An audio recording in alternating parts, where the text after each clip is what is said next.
एक असं शिव मंदिर जिथे चक्क पिंडीतूनच पाणी वाहतंय. तुम्ही कधी बघितलंय का असं शिव मंदिर? चला तुम्हाला हे मंदिर दाखवतो.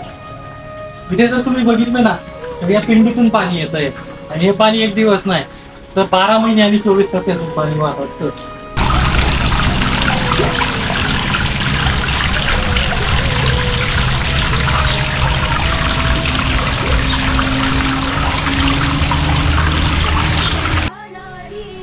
आता आपण आलेलो आहे आंबेगाव तालुक्यात. आंबेगाव तालुक्यातलं चांडोली या गावात हे एक वैशिष्ट्यपूर्ण असं शिवलिंग आहे. या शिवलिंगातून पाहिलं ना तर आपल्याला नेहमी या शिवलिंगातून पाणी वाहताना दिसतं. मी आजपर्यंत पाहिलेलं आहे महाराष्ट्रातील एक असं ठिकाण आहे. हे खरंच एक वेगळं आश्चर्य आहे. तुम्ही जर इथं बघितलं ना तर या शिवपिंडीतून नेहमी पाणी वाहत असतं. तुम्ही पाण्याचा फ्लो बघू शकता.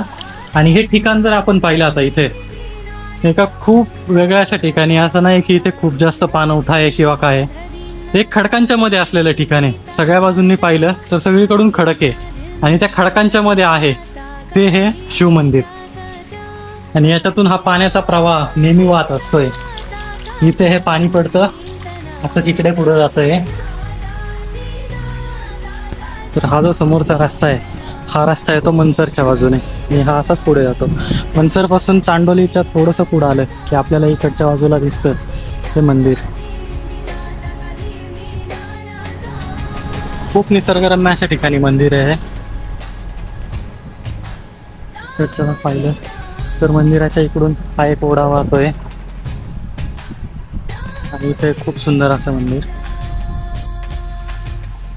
मंदिराची सुरुवात होते ती नंदी महाराजांच्या दर्शनाने. नंदीची खूप सुबक अशी मूर्ती आहे इथे एक शिल्प कोरलेलं.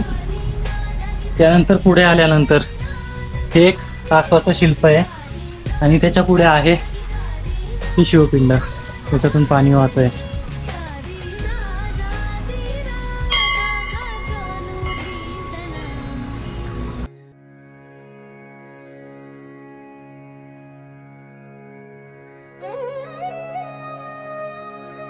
आम्ही इथले ग्रामस्थाचे चांडोली बुद्रुकचे. ही पिंड आहे ना आम्हाला ह्या तळ्यात सापडलेली. ही पाण्याला एक तळ आहे याच्या बाजूला. हा याच्या बाजूला एक तळ आहे. पिंड हिच्यात सापडलेली पाण्यात. म्हणजे निधी पडला होता गावचा गाळ उपासण्यासाठी आणि गाळ उपासण्यासाठी पडला होता. ती पाणी सोडून दिल्यानंतर गाळ उपसायचं काम चालू केलं. त्याच्यानंतर ती पिंड सापडली. मग ती सापडली तर ही 10-12-15 दिवस ना ती झाडाखालीच होती. कुठं स्थापन करायचे ते हे देवस्थान नागेश्वर देवस्थान पुरातन काळातलं हे देवस्थान. त्या देवस्थानाच्या नावाने इथं आम्ही स्थापन केली. त्यावेळेस काही पाणी नव्हते. इथं सगळी जंगल झाडं झुडप होती सगळी. मग ती काय केली आम्ही झाडं साफसूफ करून प्राणप्रतिष्ठा ब्राह्मणांच्या हातून प्राणप्रतिष्ठा करून टाकली. तिथे प्राणप्रतिष्ठा केल्यानंतर पाणी त्यावेळेस येत नव्हतं. तोपर्यंत नव्हतंच पाणी. त्याच्यानंतर ते ना त्याला लिंग नव्हतं. हे होतं पिंड असल्यामुळे त्यातून पाणी थोडं पहिलं श्रावणी महिना यायला ना थोडं पाणी यायला चालू झालं. आणि मग ही नागपूरच्या माणसाच्या स्वप्नात गेली.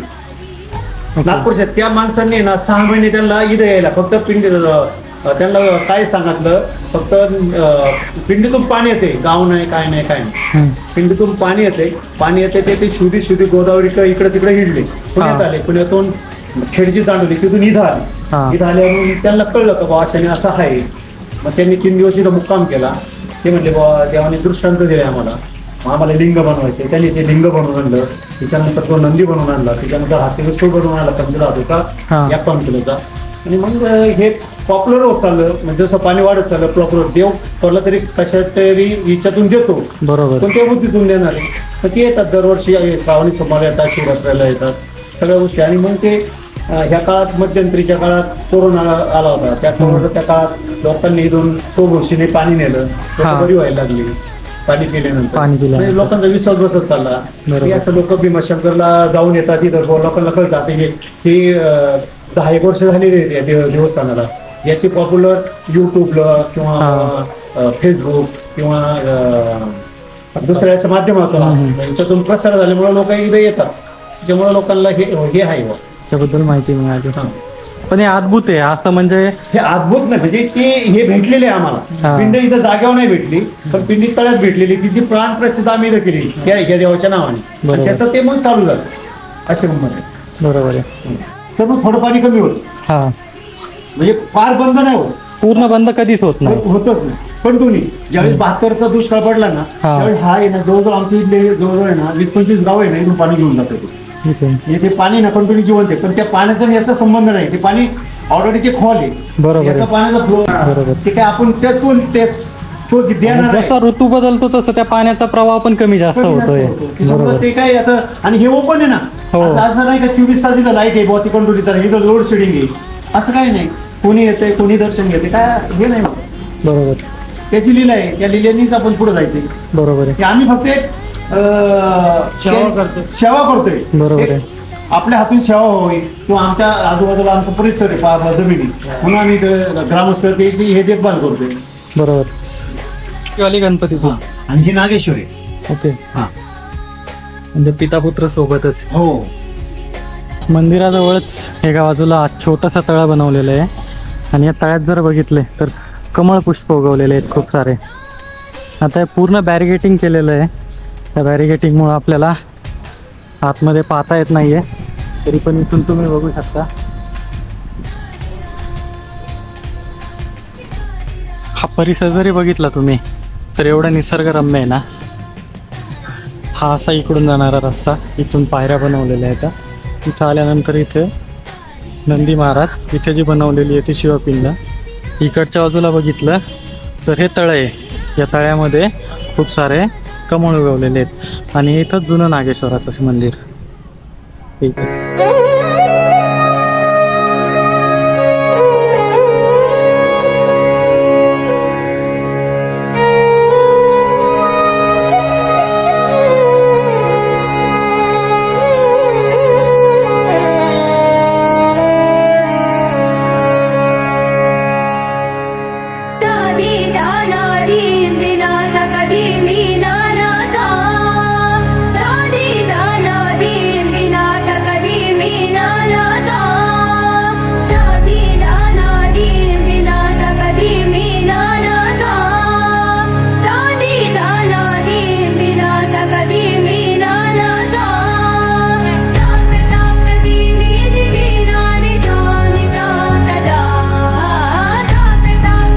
आपल्या पुण्यापासून अगदी जवळ असलेलं मंचर जवळच्या चांडोलीमधलं हे नागेश्वर मंदिर कसं वाटलं हे नक्की कळवा, आणि असेच नवनवीन व्हिडिओ पाहण्यासाठी सबस्क्राईब करा. भेटू पुन्हा.